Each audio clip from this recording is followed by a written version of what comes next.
Molt il·lustre senyor cap de govern, distingits autoritats, senyores i senyors, bon dia a tothom i benvinguts un any més a l'acte de presentació de l'informe econòmic anual de la Cambra de Comerç, Indústria i Serveis d'Andorra.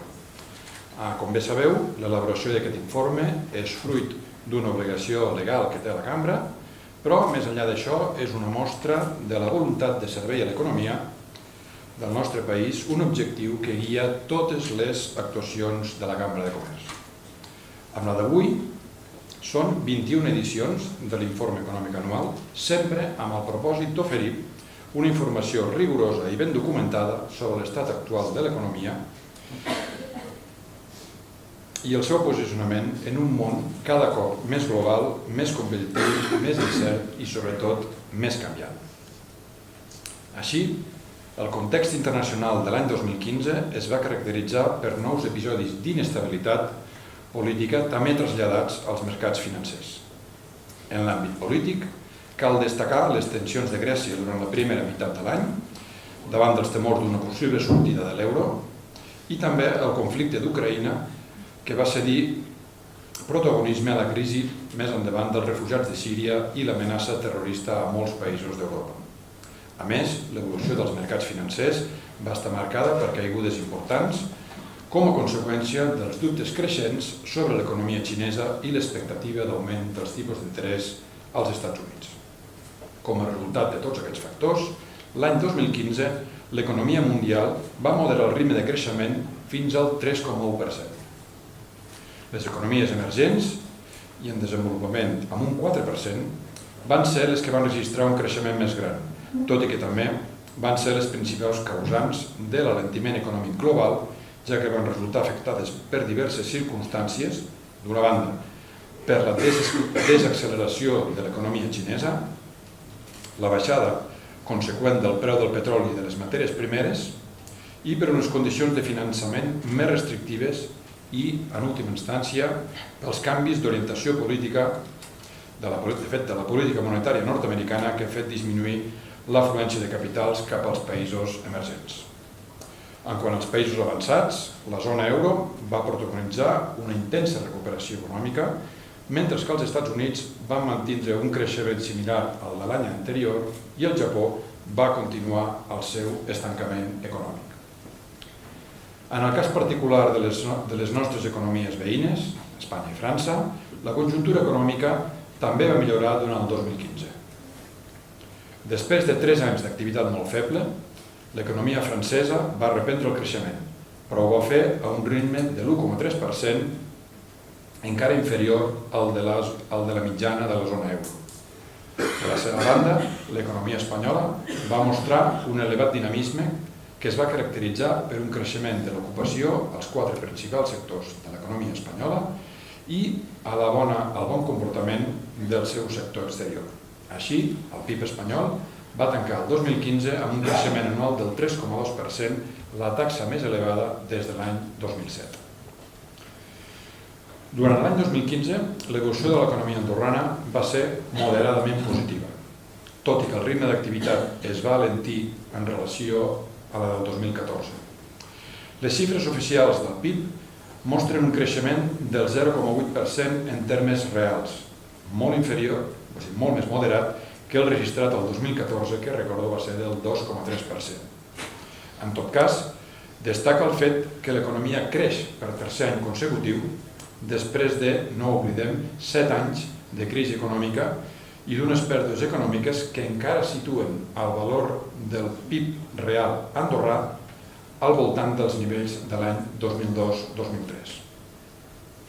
Molts dels principals indicadors d'activitat van registrar un comportament positiu en l'economia andorrana. Aquest és el cas, per exemple, de l'ocupació, que va augmentar un 1,7%, del nombre de visitants, 0,7%, i també dels establiments inscrits al registre de comerç i indústria, que es van incrementar un 5,4%, el que suposa la creació neta de 414 nous establiments l'any 2015. També hi va haver-hi algunes excepcions gens menyspreables, com comentaré més endavant.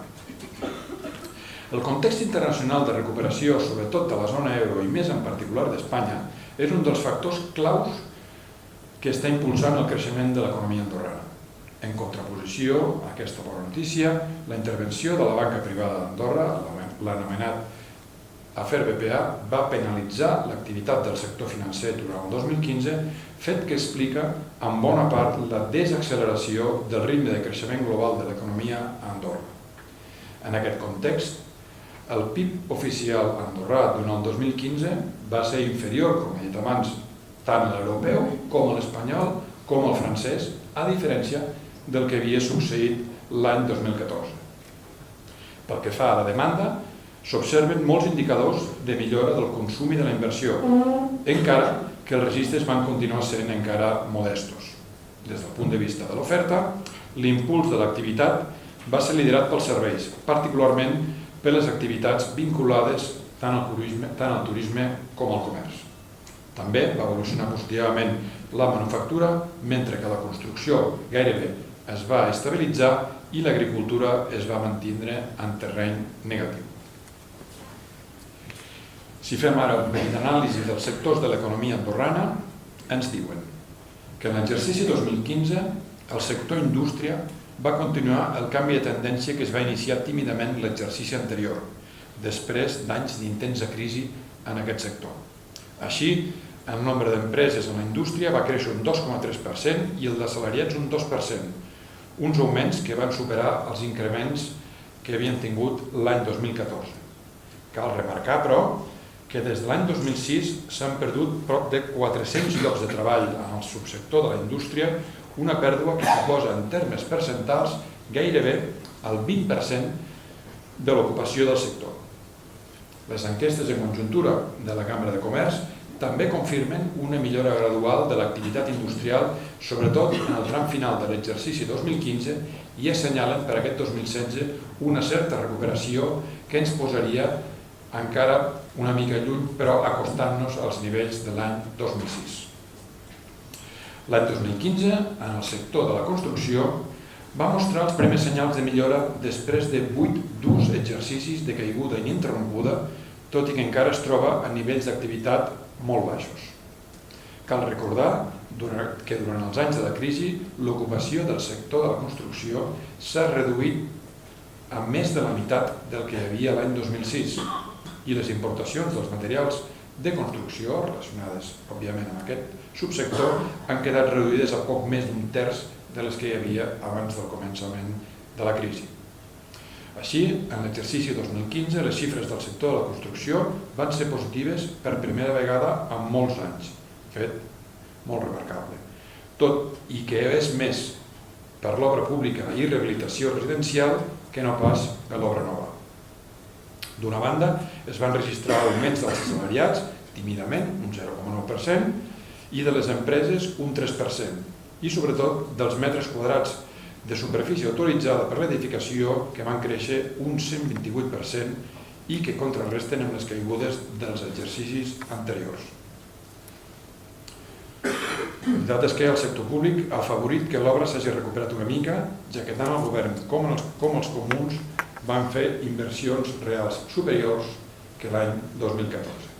Paral·lelament, els serveis també van mostrar un comportament més dinàmic que l'any 2014, liderats per les branques més directament relacionades amb el sector turisme.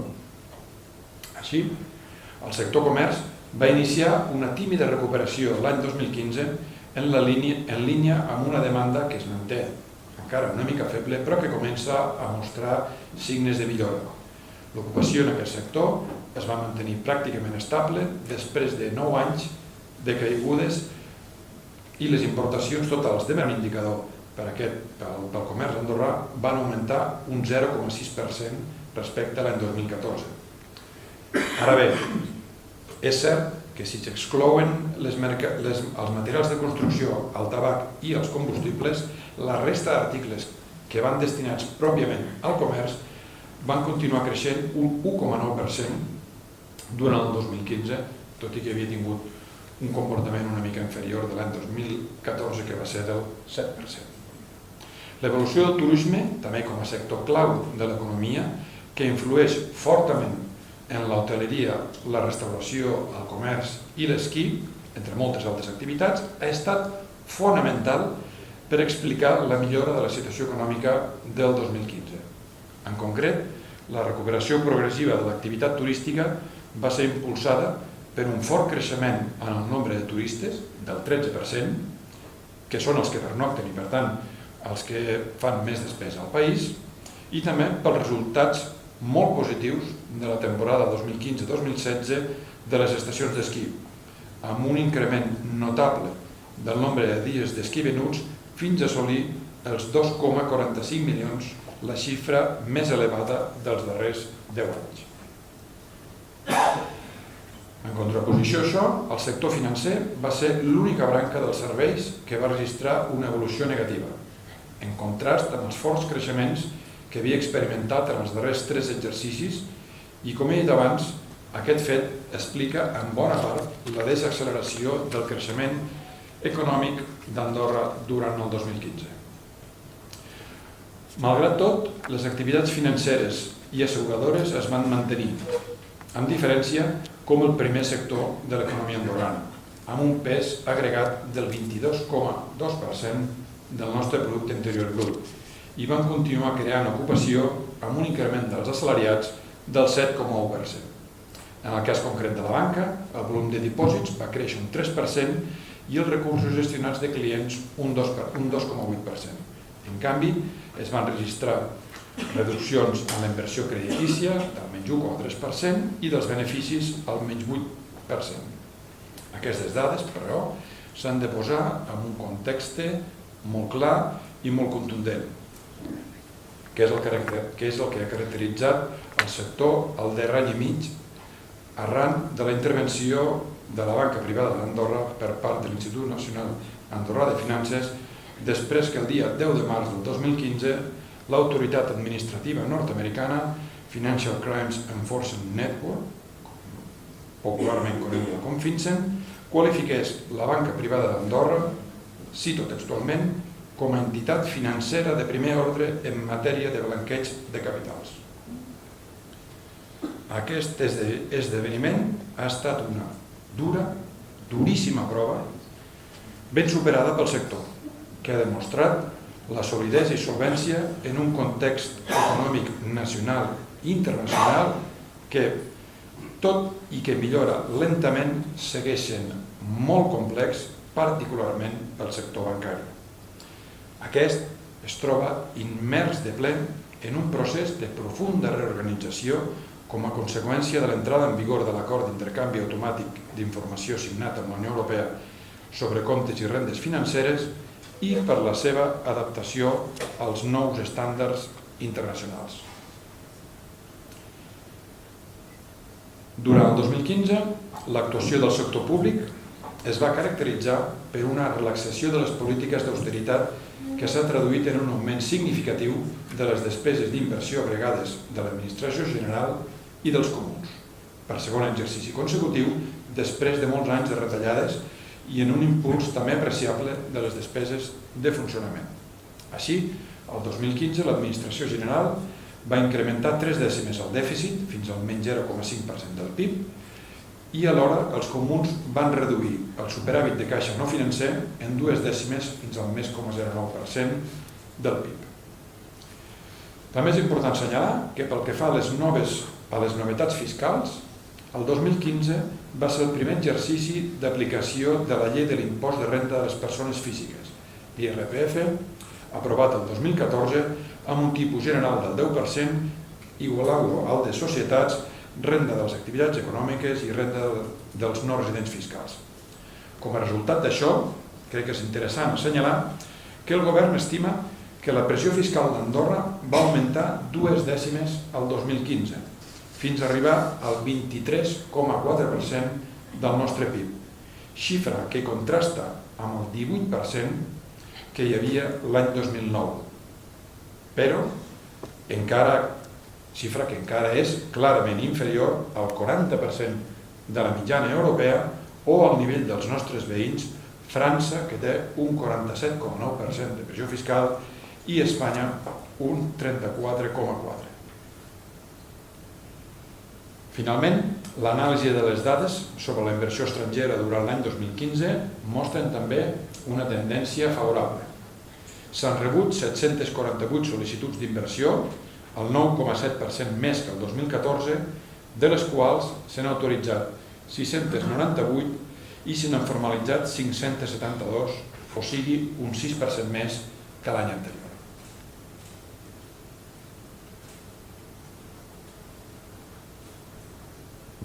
Arribats a aquest punt, després de fer el balanç de l'evolució tant nacional com internacional en el transcurs de l'any 2015, ara cal parlar de present, de perspectives de futur, de l'actualitat econòmica i veure què ens depara el futur més immediat.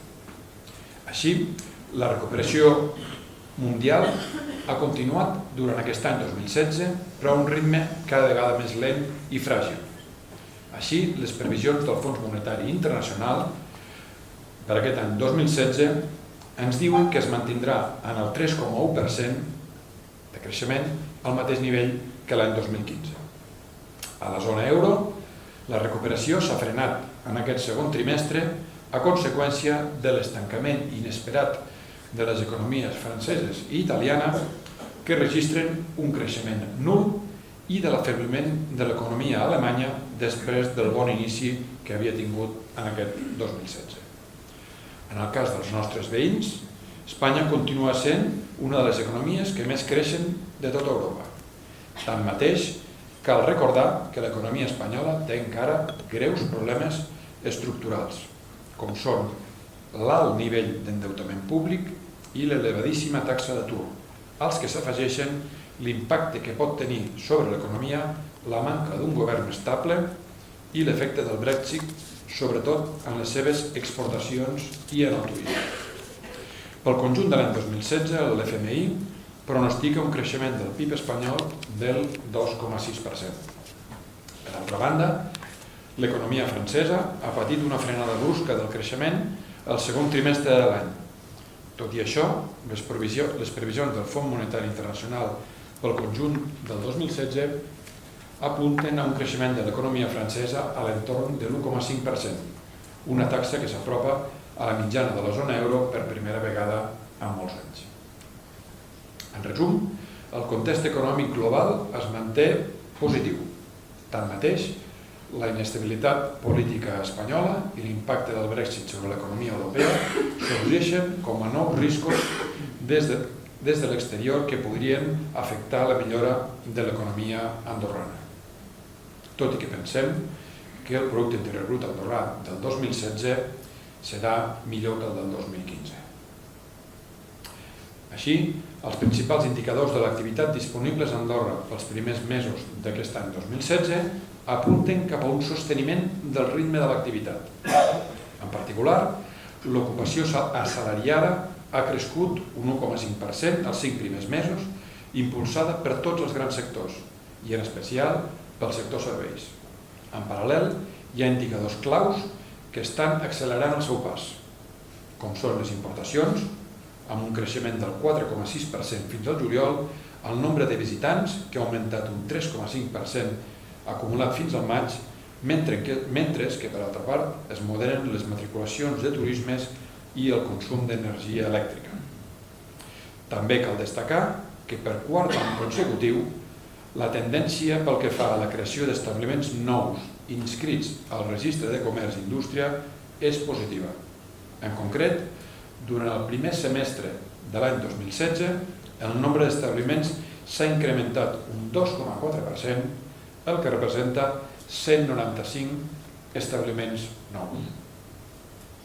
Les dades sobre la inversió estrangera acumulades els primers 5 mesos també són bones. Així, fins al maig del 2016 s'han rebut 327 sol·licituds d'inversió i se n'han formalitzat 229 per un import de 20,4 milions d'euros. En la mateixa línia, les enquestes de conjuntura de la Cambra apunten que la recuperació de l'activitat es continuarà consolidant al llarg d'aquest any, amb millores moderades, això sí, en la marxa dels negocis. En conclusió, l'economia andorrana continua creixent durant aquest 2016, afavorida per l'impuls procedent de l'exterior i, a més, sembla que ho farà a un ritme millor que el del 2015, si bé la seva evolució continuarà, com sempre, molt condicionada pels esdeveniments de l'entorn europeu i de l'espanyol molt particularment. Fet el diagnòstic del context econòmic actual, ara voldria centrar la part que queda del meu discurs en 4 grans eixos que, en opinió de la cambra, són de gran rellevància. En primer lloc, la prioritat de definir una visió i estratègia del model de país coneguda i compartida per tothom. En segon lloc, crear un marc altament competitiu perquè les empreses puguin crear-se i créixer. En tercer lloc, la necessitat de definir unes línies clares d'actuació per atreure inversió estrangera rellevant i aconseguir que la nostra diversificació econòmica sigui per fi una realitat. I, finalment, una posició consensuada en el procés d'acostament a la Unió Europea, que és un dels temes principals que Andorra afrontarà en els propers anys.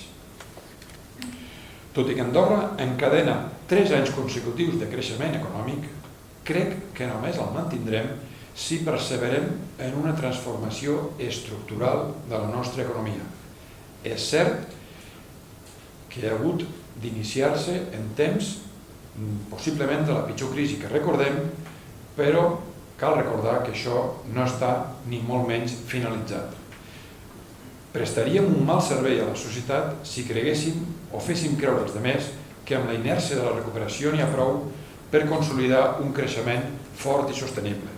En realitat, ens queda per fer el més important, que és consolidar els pilars estructurals del creixement pel futur i aconseguir que la prosperitat arribi per fi a tots els agents econòmics andorrans.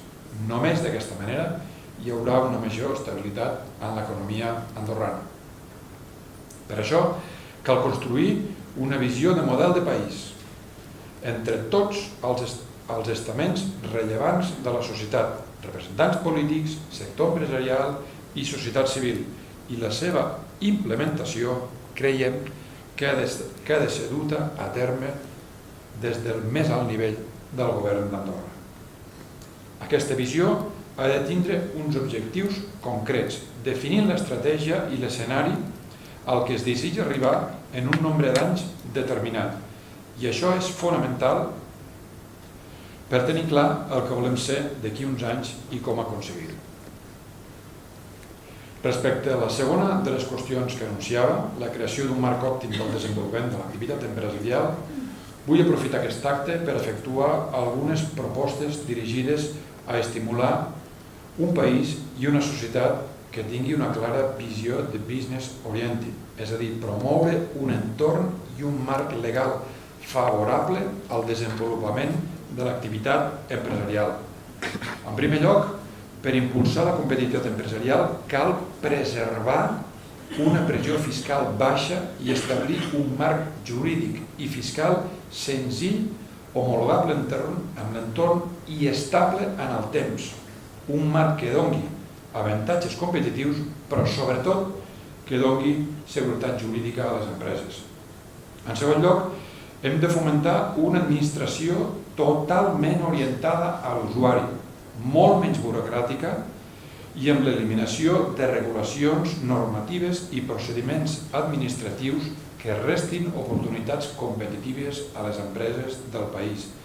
Hem d'avançar més ràpidament i de manera més generalitzada cap a models que responsabilitzin directament els administrats, fugint de l'autorització prèvia, d'acord amb models ja implementats i testats a molts altres llocs del món. A més, cal aplicar a qualsevol acte administratiu el principi d'un sol cop, evitant que les administracions, sigui quina sigui, sol·licitin informacions a les empreses, especialment quan ja la tenen disponible. Finalment, creiem que s'hauria d'introduir la creació de l'historial empresarial únic, amb el que l'empresa pugui consultar totes i cadascuna de les interaccions que realitza amb l'administració. I això s'hauria de complementar amb la creació d'un portal web des del qual es puguin realitzar tots aquests tràmits. La veritat és que moltes d'aquestes mesures han estat sol·licitades reiteradament per la Cambra i per les organitzacions empresarials i els avanços que s'han fet no són suficients. Per aquest motiu, demanarem de seguida al Govern la creació d'una comissió mixta per treballar en la identificació de les càrregues administratives i els procediments burocràtics per tal de poder-los simplificar. Com a tercera de les propostes que havia dit, vull remarcar també que el teixit productiu precisa d'una urgent transformació i sumar-se definitivament a la revolució digital. El futur més imminent passa per la digitalització de l'activitat empresarial en les diferents fases de gestió i de negoci. Per això, cal acompanyar les empreses en aquest trànsit i actuar de manera ràpida i contundent, segons la nostra manera de veure, en 4 grans àmbits. En primer lloc, és indispensable que les infraestructures de telecomunicacions ofereixin les garanties tècniques i de qualitat necessàries per a un òptim desenvolupament digital de les empreses del país. A més, a uns preus competitius en relació amb els països del nostre entorn. En segon lloc, aquest estiu s'ha posat en marxa la signatura electrònica amb la qual es poden efectuar alguns tràmits amb l'administració en general. És un avanç. Això és un bon inici, però el Govern ha de desenvolupar ràpidament l'e-administració i la facturació electrònica perquè seran mesures imprescindibles per facilitar aquesta transformació cap al món digital. Es tracta en si de donar-li eines a les empreses. En tercer lloc, cal promoure a les empreses nous models de comerç com el comerç electrònic i, sobretot, resoldre les dificultats que actualment té el sector, especialment per operar cap a l'exterior. Per últim, remarcar que aquesta transformació digital ha de formar part de l'estratègia corporativa de l'empresa. El Govern, la Cambra de Comerç i les organitzacions empresarials hem de treballar conjuntament per facilitar aquesta transformació que acompanyin a les empreses cap a aquest trànsit tecnològic i desenvolupar al màxim i decididament el concepte de Smart Country. Com a quart dels eixos que havia anunciat abans, un tema que preocupa especialment no solament a la Cambra, sinó al conjunt d'empreses, és l'accés al finançament. Les condicions d'accés al finançament de les empreses està experimentant grans canvis aquests darrers anys.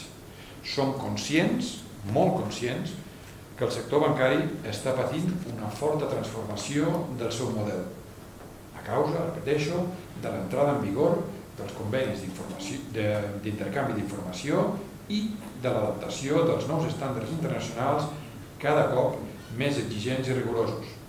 Tanmateix, la banca ha de continuar sent un element reactivador de l'economia andorrana, com ha sigut sempre, i hauria de fer esforços per aplicar les seves capacitats a l'hora d'aconseguir préstecs nous per tal que els inversors, tant nacionals com els internacionals que s'estableixin al país amb intenció de quedar-s'hi, puguen tindre un millor accés al finançament.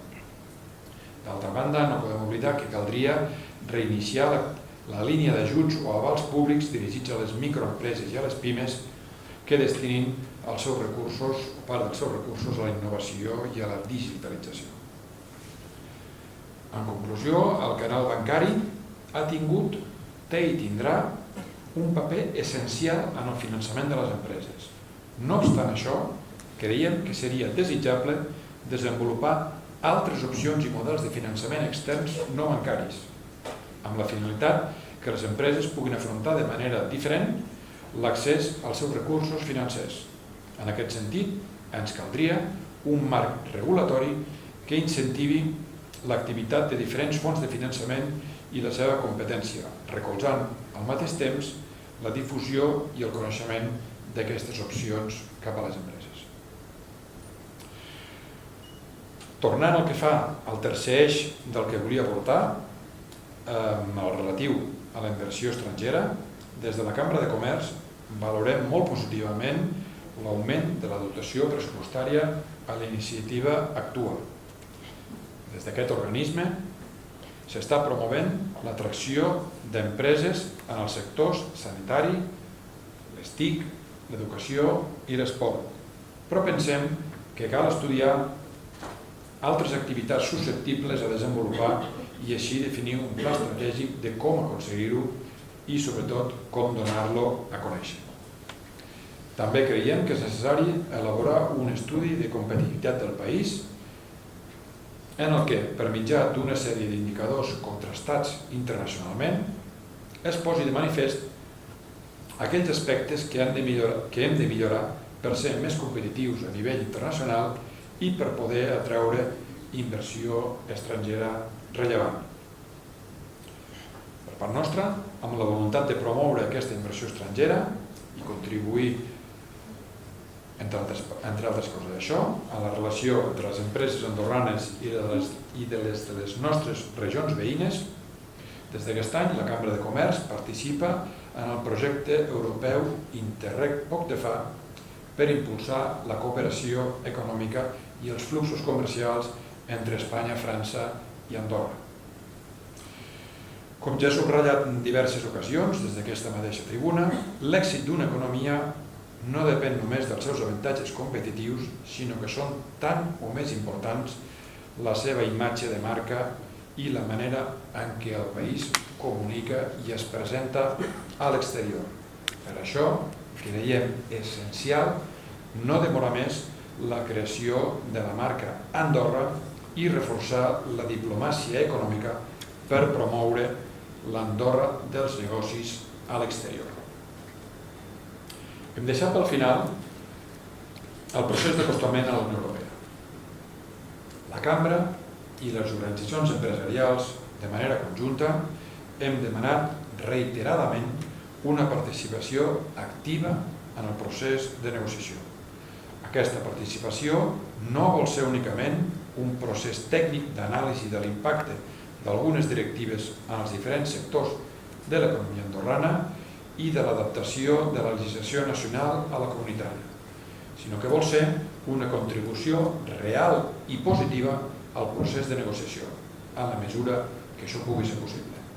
Per aquesta raó, la dinàmica de treball amb el govern només pot tenir sentit en un context en el qual el marc i l'arquitectura del futur acord d'associació siguin coneguts i ben informats per tots.